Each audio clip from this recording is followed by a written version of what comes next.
यथार्थ गीता श्रीमद् भगवत गीता अथ पंचदशो अध्याय। महापुरुषों ने संसार को विभिन्न दृष्टांतों से समझाने का प्रयास किया है।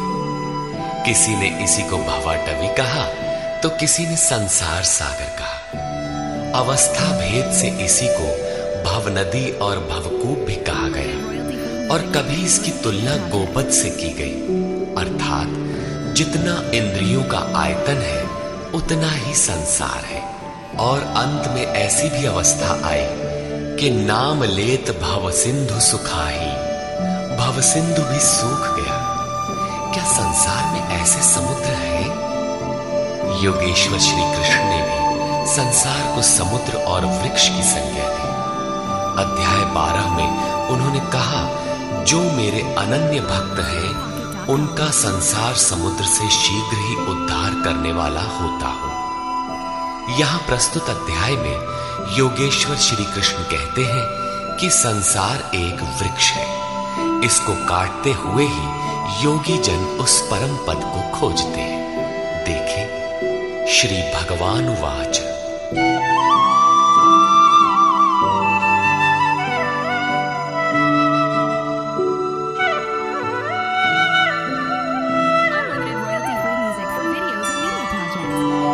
ऊर्ध्वमूलमधःशाखम् अश्वत्थं प्राहुरव्ययम् छन्दांसि यस्य पर्णानि यस्तं वेद स वेदवित्।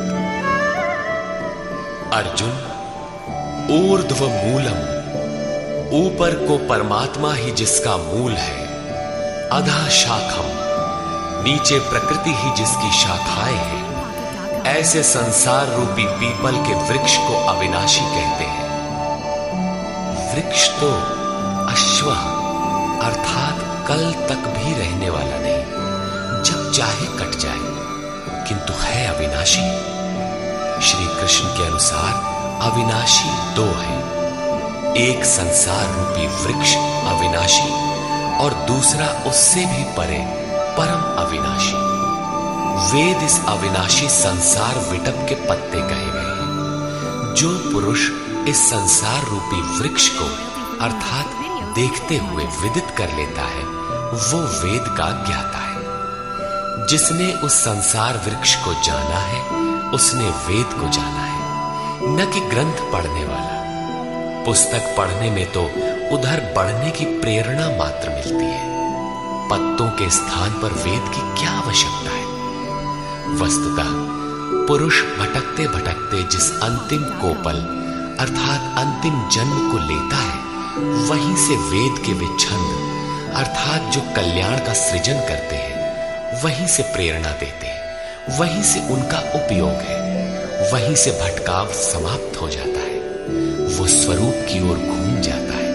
तथा अधश्चोर्ध्वं प्रसृतास्तस्य शाखा गुणप्रवृद्धा विषयप्रवाला अधश्च मूलान्यनुसन्ततानि कर्मानुबन्धीनि मनुष्यलोके। उस संसार वृक्ष की तीनों गुणों के द्वारा बढ़ी हुई विषय और भोग रूप कोपलों वाली शाखाएं नीचे और ऊपर सर्वत्र फैली हुई है। नीचे की ओर कीट पतंग पर्यंत और ऊपर देव भाव से लेकर ब्रह्मा पर्यंत सर्वत्र फैली हुई है, तथा केवल मनुष्य योनि में कर्मों के अनुसार बांधने वाली है। अन्य सभी योनियां भोग भोगने के लिए है। मनुष्य योनि ही कर्मों के अनुसार बंधन तैयार करती है।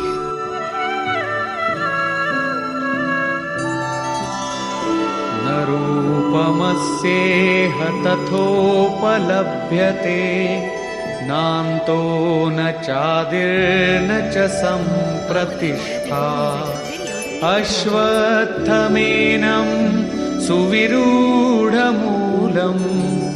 असंगशस्त्रेण दृढेन छित्त्वा। परंतु इस संसार वृक्ष का रूप जैसा कहा गया है वैसा यहां नहीं पाया जाता, क्योंकि न तो इसका आदि है न अंत है और न अच्छी प्रकार से इसकी स्थिति ही है, क्योंकि ये परिवर्तनशील है। इस सुदृढ़ मूल वाले संसार रूपी वृक्ष को दृढ़ असंग शस्त्रेण, असंग अर्थात वैराग्य रूपी शस्त्र द्वारा काटकर संसार रूपी वृक्ष को काटना है। ऐसा नहीं कि पीपल की जड़ में परमात्मा रहते हैं या पीपल का पत्ता वेद है और आरती करने लगे पेड़ की। इस संसार वृक्ष का मूल तो स्वयं परमात्मा ही बीज रूप से प्रसारित है, तो क्या वो भी कट जाएगा? दृढ़ वैराग्य द्वारा इस प्रकृति का संबंध विच्छेद हो जाता है। यही काटना है। काट कर करें क्या?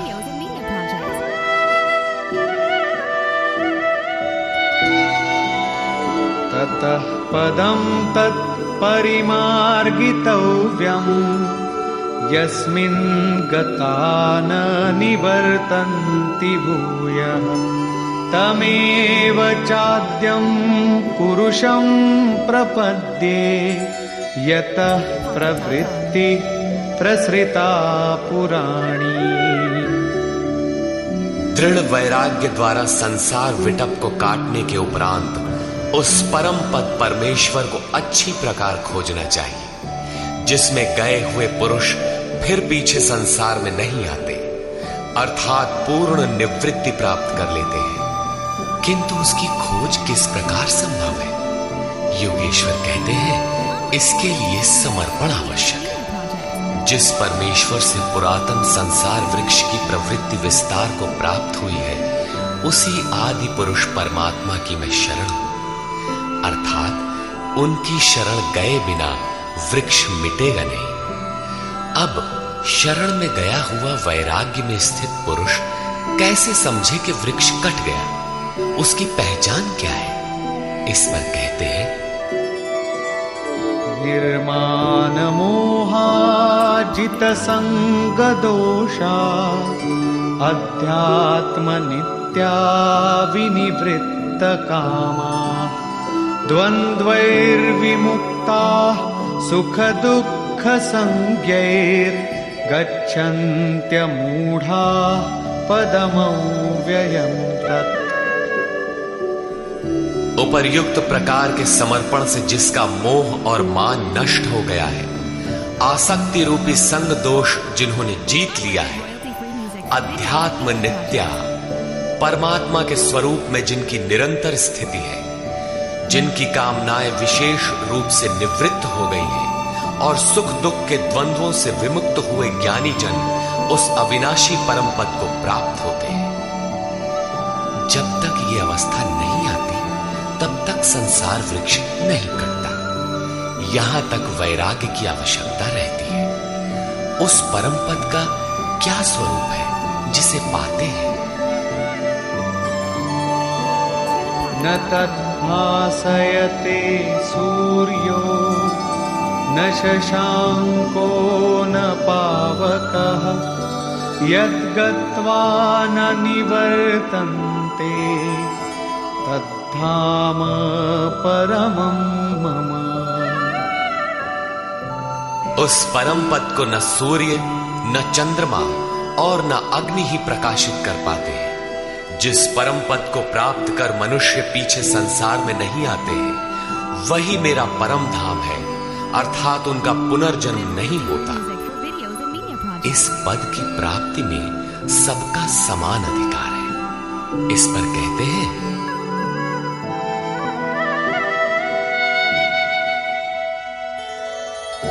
ममैवांशो जीवलोके जीवभूतः सनातनः मनः षष्ठानीन्द्रियाणि प्रकृतिस्थानि कर्षति। जीवलोके अर्थात इस देह में, अर्थात शरीर ही लोक है। ये जीवात्मा मेरा ही सनातन अंश है और वही इन त्रिगुणमयी माया में स्थित हुई मन सहित पांचों इंद्रियों को आकर्षित करता है। भला कैसे? शरीरं यदवाप्नोति यच्चाप्युत्क्रामतीश्वरः गृहीत्वैतानि संयाति वायुर्गन्धानि वाशयात्। जिस प्रकार वायु गंध के स्थान से गंध को ग्रहण करके ले जाता है, ठीक उसी प्रकार देह का स्वामी जीवात्मा जिस पहले शरीर को त्यागता है, उससे मन और 5 ज्ञानेंद्रियों के कार्यकलापों को ग्रहण करके अर्थात आकर्षित करके साथ लेकर फिर जिस शरीर को प्राप्त होता है उसमें जाता है। जब अगला शरीर तत्काल निश्चित है तो आटे का पिंड बनाकर किसे पहुंचाते हो? लेता कौन है? इसीलिए श्री कृष्ण ने अर्जुन से कहा था कि ये अज्ञान तुझे कहां से उत्पन्न हो गया कि पिंडों तक क्रिया लुप्त हो जाएगी। वहां जाकर करता क्या है? मन सहित 6 इंद्रियां कौन है? श्रोत्रं चक्षुः स्पर्शनं च रसनं घ्राणमेव च अधिष्ठाय मनश्चायं विषयानुपसेवते। उस शरीर में स्थित होकर ये जीवात्मा कान, आंख, त्वचा, जिह्वा, नासिका और मन का आश्रय लेकर अर्थात इन सब के सहारे ही विषयों का सेवन करता है, किंतु ऐसा दिखाई नहीं पड़ता, सब उसे देख नहीं पाते। इस पर श्री कृष्ण कहते हैं, उत्क्रामन्तं स्थितं वापि भुञ्जानं वा गुणान्वितं विमूढानानुपश्यन्ति पश्यन्ति ज्ञानचक्षुषः। शरीर छोड़कर जाते हुए, शरीर में स्थित हुए, विषयों को भोगते हुए अथवा तीनों गुणों से युक्त हुए भी जीवात्मा को विशेष मूढ़ अज्ञानी नहीं जानते। केवल ज्ञान रूपी नेत्र वाले ही उसे जानते हैं, देखते हैं। ठीक ऐसा ही है। अब वो दृष्टि कैसे मिले? आगे देखें।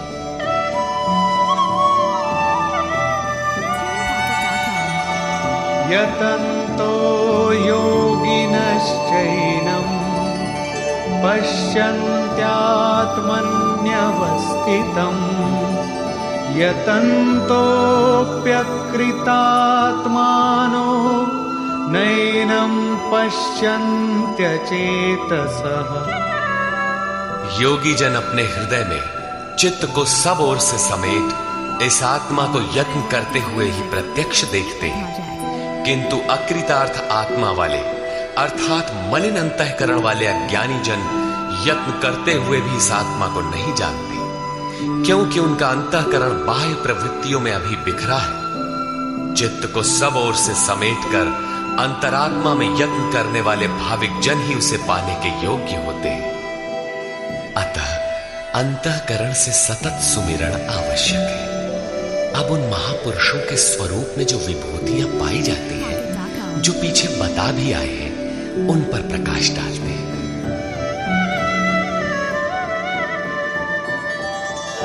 यदादित्यगतं तेजो जगद्भासयतेऽखिलम् यच्चन्द्रमसि यच्चाग्नौ तत्तेजो विद्धि मामकम्। जो तेज सूर्य में स्थित हुआ संपूर्ण जगत को प्रकाशित करता है, जो तेज चंद्रमा में स्थित है और जो तेज अग्नि में है, इसे तू मेरा ही जान। अब उस महापुरुष द्वारा कार्य बताते हैं। गामाविश्य च भूतानि धारयाम्यहमोजसा पुष्णामि चौषधीः सर्वा सोमो भूत्वा रसात्मकः। मैं ही पृथ्वी में प्रवेश करके अपनी शक्ति से सब भूतों को धारण करता हूं और चंद्रमा में रस स्वरूप होकर संपूर्ण वनस्पतियों को पुष्ट करता हूं।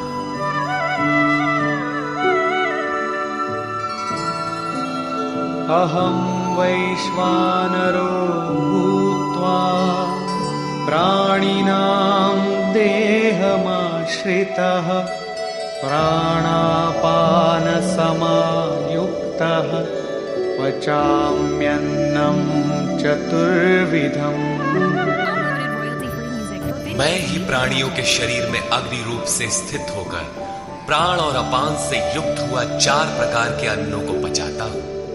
अध्याय 4 में स्वयं योगेश्वर श्री कृष्ण ने इंद्रियाग्नि, संयमाग्नि, योगाग्नि, प्राण अपानाग्नि, ब्रह्माग्नि इत्यादि 13-14 अग्नियों का उल्लेख किया, जिनमें सबका परिणाम ज्ञान है। ज्ञान ही अग्नि है। श्री कृष्ण कहते हैं, ऐसा अग्नि स्वरूप होकर प्राण और अपान से युक्त 4 विधियों से अर्थात जप सदैव श्वास प्रश्वास से होता है, उसकी 4 विधियां बैखरी, मध्यमा, पश्यंती और परा है। इन 4 विधियों से तैयार होने वाले अन्नों को मैं ही पचाता हूं।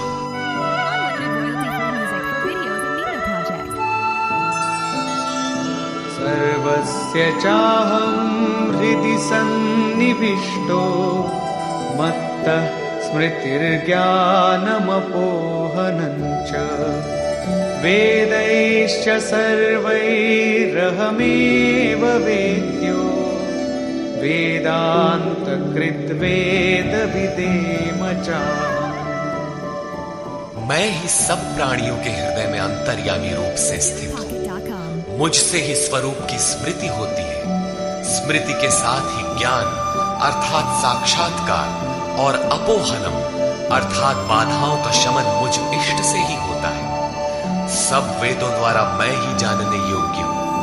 वेदांत का कर्ता अर्थात वेदस्य अंतः सह वेदांत, वेद की अंतिम स्थिति का कर्ता मैं ही और वेदविद भी मैं ही हूं अर्थात वेद का ज्ञाता। अध्याय के आरंभ में उन्होंने कहा था कि संसार वृक्ष है, ऊपर परमात्मा मूल और नीचे प्रकृति पर्यंत शाखाएं हैं। जो इस मूल से प्रकृति का विभाजन करके जानता है, मूल से जानता है, वो वेदविद है। यहां कहते हैं कि मैं वेदविद हूं। उसे जो जानता है, श्री कृष्ण ने अपने को उनकी तुलना में खड़ा किया कि वो वेदविद है। मैं वेदविद हूं। श्री कृष्ण भी एक तत्वज्ञ महापुरुष, योगियों के भी परम योगी थे। यहां ये प्रश्न पूरा हुआ। अब बताते हैं कि संसार में पुरुष का स्वरूप 2 प्रकार का है।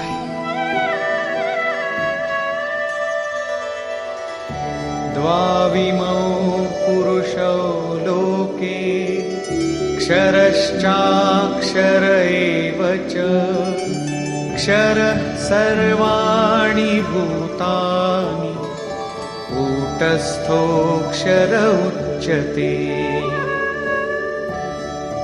अर्जुन, इस संसार में क्षर, क्षय होने वाले, परिवर्तनशील और अक्षर, अक्षय, अपरिवर्तनशील ऐसे 2 प्रकार के पुरुष हैं। उनमें संपूर्ण भूत प्राणियों के शरीर तो नाशवान है, क्षर पुरुष है, और ये कूटस्थ पुरुष अविनाशी कहा जाता है। साधन के द्वारा मन सहित इंद्रियों का निरोध अर्थात जिसकी इंद्रिय समूह कूटस्थ है, वही अक्षर कहलाता है।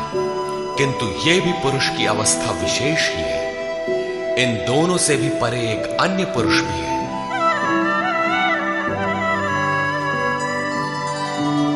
उत्तमः पुरुषस्त्वन्यः परमात्मेत्युदाहृतः यो लोकत्रयमाविश्य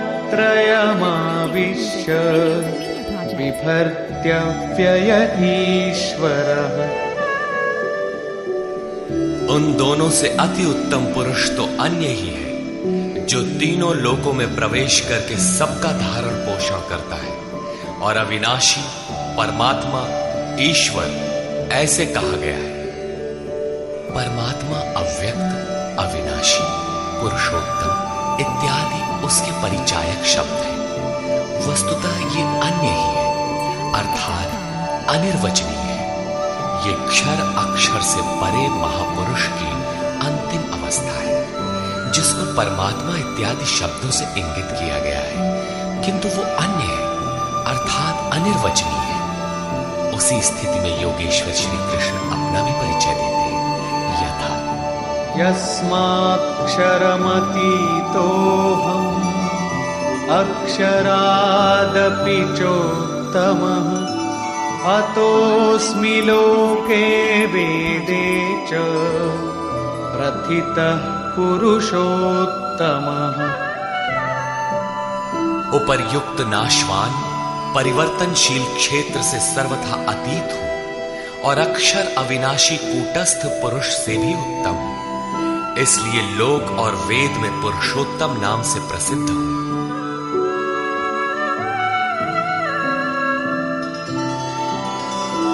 यो मामेवमसम्मूढो जानाति पुरुषोत्तमम् स सर्वविद् भजति मां सर्वभावेन भारत। हे भारत, जैसा कि ऊपर कहा गया है कि इस प्रकार जो ज्ञानी पुरुष मुझ पुरुषोत्तम को साक्षात जानता है, वो सर्वज्ञ पुरुष सब प्रकार से मुझ परमात्मा को ही भजता है, वो मुझसे विलग नहीं है।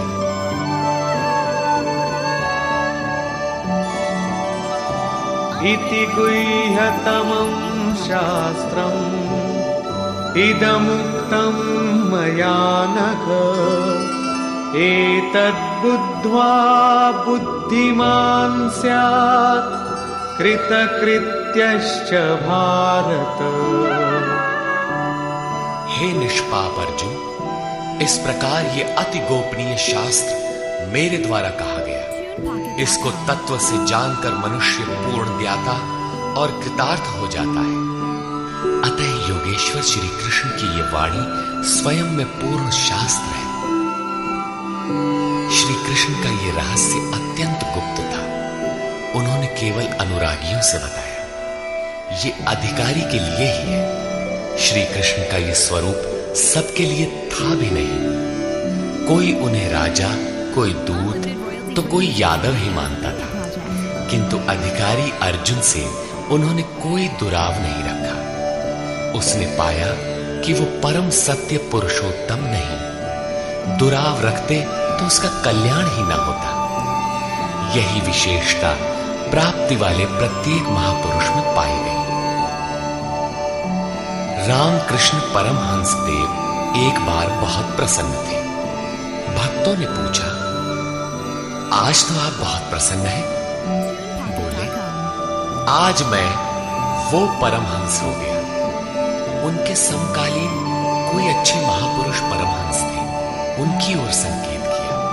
कुछ देर बाद वो मन क्रम वचन से विरक्ति की आशा से अपने पीछे लगे साधकों से बोले, देखो, अब तुम लोग संदेह न करना, मैं वही राम हूं जो त्रेता में हुए थे, वही कृष्ण हूं जो द्वापर में हुए थे। मैं उन्हीं की पवित्र आत्मा हूं, वही स्वरूप हूं। यदि पाना है तो मुझे देखो। ठीक इसी प्रकार पूज्य गुरु महाराज भी सबके सामने कहा करते थे, हो हम भगवान के दूत हैं।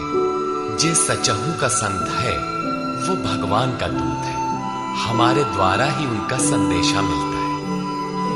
पूज्य महाराज जी सबसे तो इतना ही कहते थे, न किसी विचार का खंडन न मंडन, किंतु जो विरक्ति में पीछे लगे थे उनसे कहते थे, केवल मेरे स्वरूप को देखो।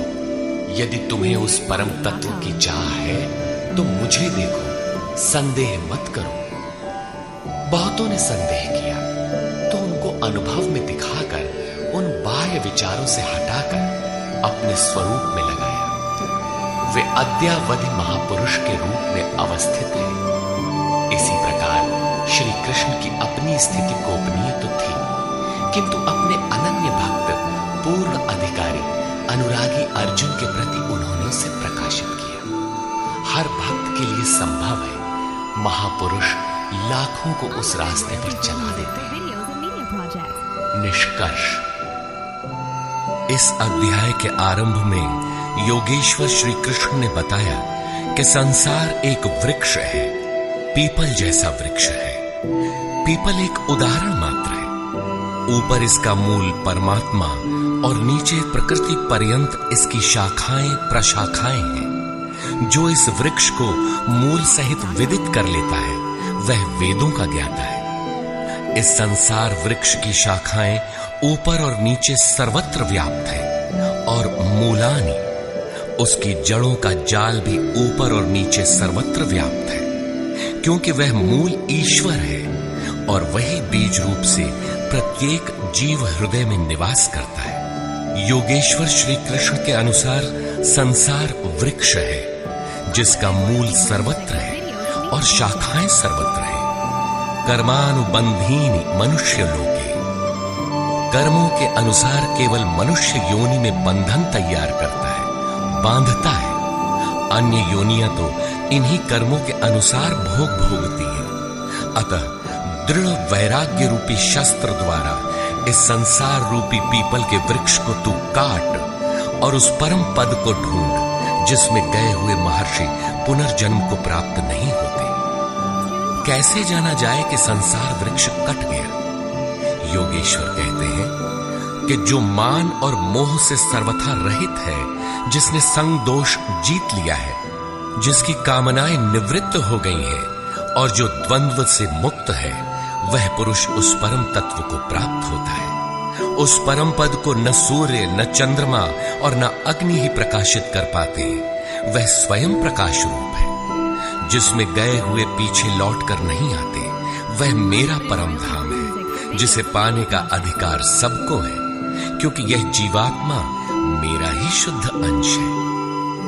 शरीर का त्याग करते समय जीवात्मा मन और पांचों ज्ञानेंद्रियों के कार्यकलापों को लेकर नए शरीर को धारण करता है। संस्कार सात्विक है तो सात्विक स्तर पर पहुंच जाता है, राजसी है तो मध्यम स्थान पर और तामसी रहने पर जघन्य योनियों तक पहुंच जाता है तथा इंद्रियों के अधिष्ठाता मन के माध्यम से विषयों को देखता और भोगता है। यह दिखाई नहीं पड़ता, इसे देखने की दृष्टि ज्ञान है। कुछ याद कर लेने का नाम ज्ञान नहीं है। योगी जन हृदय में चित्त को समेटकर प्रयत्न करते हुए ही उसे देख पाते हैं। अतः ज्ञान साधन गम्य है। हां, अध्ययन से उसके प्रति रुझान उत्पन्न होती है। संशय युक्त अकृतात्मा लोग प्रयत्न करते हुए भी उसे देख नहीं पाते। यहां प्राप्ति वाले स्थान का चित्रण है। अतः उस अवस्था की विभूतियों का प्रवाह स्वाभाविक है। उन पर प्रकाश डालते हुए योगेश्वर श्री कृष्ण कहते हैं कि सूर्य और चंद्रमा में मैं ही प्रकाश हूं, अग्नि में मैं ही तेज हूं, मैं ही प्रचंड अग्नि रूप से 4 विधियों से परिपक्व होने वाले अन्न को पचाता हूं।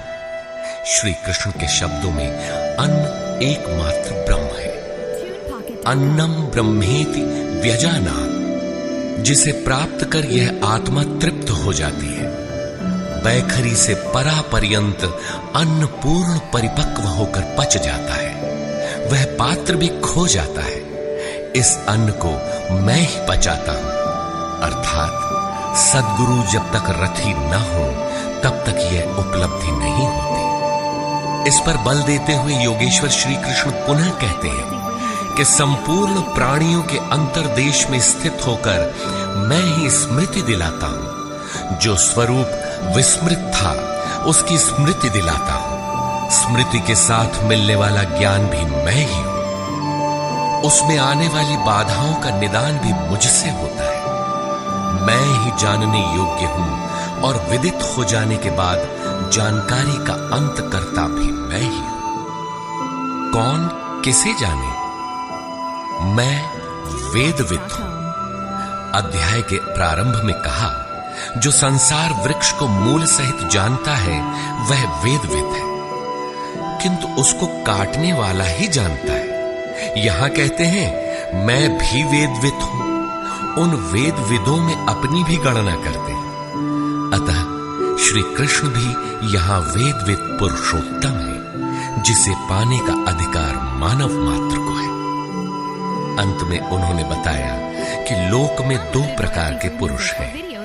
भूतादिकों के संपूर्ण शरीर क्षर है, मन की कूटस्थ अवस्था में यही पुरुष अक्षर है, किंतु है द्वंद्वात्मक और इससे भी परे जो परमात्मा, परमेश्वर, अव्यक्त और अविनाशी कहा जाता है, वह वस्तुतः अन्य ही है। यह क्षर अक्षर से परे वाली अवस्था है, यही परम स्थिति है। इससे संगत करते हुए कहते हैं कि मैं भी क्षर अक्षर से परे वही हूं, इसलिए लोग मुझे पुरुषोत्तम कहते हैं। इस प्रकार उत्तम पुरुष को जो जानते हैं वे ज्ञानी भक्तजन सदैव सब ओर से मुझे ही भजते हैं, उनकी जानकारी में अंतर नहीं है। अर्जुन, यह अत्यंत गोपनीय रहस्य मैंने तेरे प्रति कहा। प्राप्ति वाले महापुरुष सबके सामने नहीं कहते, किंतु अधिकारी से दुराव भी नहीं रखते।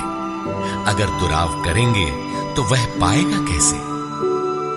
इस अध्याय में आत्मा के 3 स्थितियों का चित्रण क्षर, अक्षर और अति उत्तम पुरुष के रूप में स्पष्ट किया गया, जैसा इससे पहले किसी अन्य अध्याय में नहीं है। अतः ओम तत्सदिति श्रीमद् भगवद गीता सूपनिषत्सु ब्रह्म विद्यायाम योग शास्त्रे श्री कृष्ण अर्जुन संवादे पुरुषोत्तम योगो नाम 15 अध्याय। इस प्रकार स्वामी अड़गड़ानंद कृत श्रीमद् भगवद गीता के भाष्य यथार्थ गीता